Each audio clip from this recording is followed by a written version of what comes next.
नमस्कार, आप सभी देख रहे हैं फर्स्ट व्यू न्यूज और मैं हूं आपके साथ अंजलि त्यागी। आइए बढ़ते हैं आज की खबर की ओर। अतीत गवाह है, जब तक बहनों का आशीर्वाद रहा है, भाई कभी पराजित नहीं हुआ। सुझाव आया है कि उद्योगों के लिए एक बिल्डिंग बन जाए, वहां सभी तरह के उद्योगों की प्लानिंग हो। मैंने ये कहा है, मोदी आरक्षण दे रहे हैं, भविष्य में सारी संभावनाएं खुली हैं, उसमें सारे पद हैं। महिलाएं जब राष्ट्रपति हो सकती हैं तो साल पहले रानी दुर्गावती का उदाहरण सुना के आया था एक जगह पर। रानी दुर्गावती ने अपने जीवन काल में 50 लड़ाइयां लड़ी, एक भी लड़ाई नहीं हारी। ये रानी दुर्गावती का गोंडवाना का इतिहास है। और उनका नहीं, हमारे यहाँ तो रानी चेन्नम्मा मद्रास से चल के आती। एक से बढ़कर एक उदाहरण। दुर्भाग्य से हमारे पाठ्यक्रम से ये सारे गौरवशाली प्रश्न हटा दिए, इसलिए समाज में वो कॉन्फिडेंस नहीं आ जाए। ये चालाकी अंग्रेजों ने की थी। दुर्भाग्य से बाद की सरकारों ने भी ये इस पे चढ़ी हुई धूल को हटाने का काम नहीं किया। लेकिन मुझे इस बात की प्रसन्नता है, इसलिए हमने कहा कि ये जो उत्सव भी हमारे मनते थे, आपकी जानकारी के लिए बता दें कि मंदिरों के अंदर भगवान के मंदिर केवल वो गर्भगृह वाला हिस्सा है भगवान का 10 बाय 10 का। अब महाकाल के अंदर जाओ, महाकाल का लगभग 200 बीघा का बेल्ट पूरा परिसर है, लेकिन उसमें भगवान महाकाल का तो 15 बाय 15 का गर्भगृह है।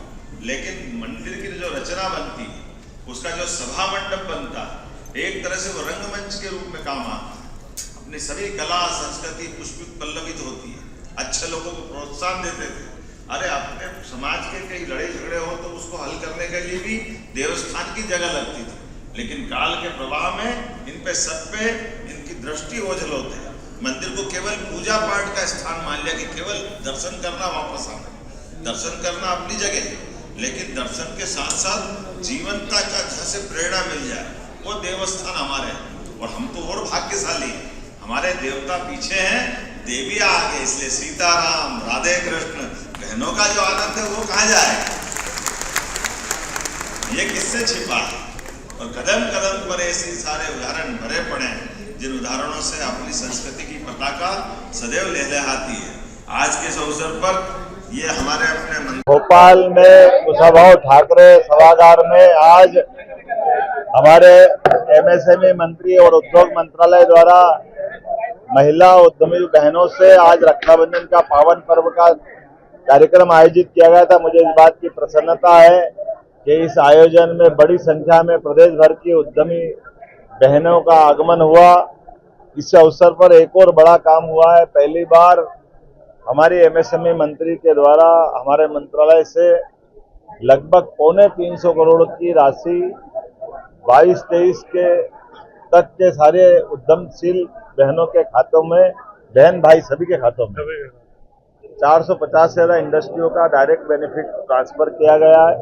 इसके माध्यम से हम शुचिता को भी बढ़ावा देना चाहते हैं और उम्मीद करते हैं कि उद्यमशीलता इससे और लगातार बढ़ेगी। कोशिश कर रहा है आने वाले समय में, जिस प्रकार से हमारी इन्वेस्टर समिट चल रही है, इसी महीने 28 तारीख को ग्वालियर के अंदर एक बड़ी इंडस्ट्रियल समिट होने वाली, जिसमें अलग अलग प्रकार के सभी उद्योगों को लेकर के निवेश की संभावनाओं पे ये कार्यशाला रहेगी। और उसी स्थान से प्रदेश भर की बहुत सारी अलग अलग औद्योगिक इकाइयों का भूमि पूजन, लोकार्पण भी होगा। हम सब मिलकर के प्रदेश के अंदर औद्योगिक निवेश का एक बड़ा वातावरण बनाना चाहते हैं। मध्य प्रदेश के अंदर बड़ी संभावना है और जिस प्रकार का वातावरण दिख रहा है, मुझे इस बात का संतोष है। पिछले ही महीने और इस महीने भी मैं बेंगलोर गया था, पिछले महीने कोयम्बटूर गया था और कलकत्ता, इसके ग्वालियर के बाद कलकत्ता भी रोड शो हम करने जाने वाले हैं। अलग अलग प्रदेश के बड़े निवेशक भी मध्य प्रदेश में आए, स्थानीय निवेशक भी अपनी रुचि दिखाए।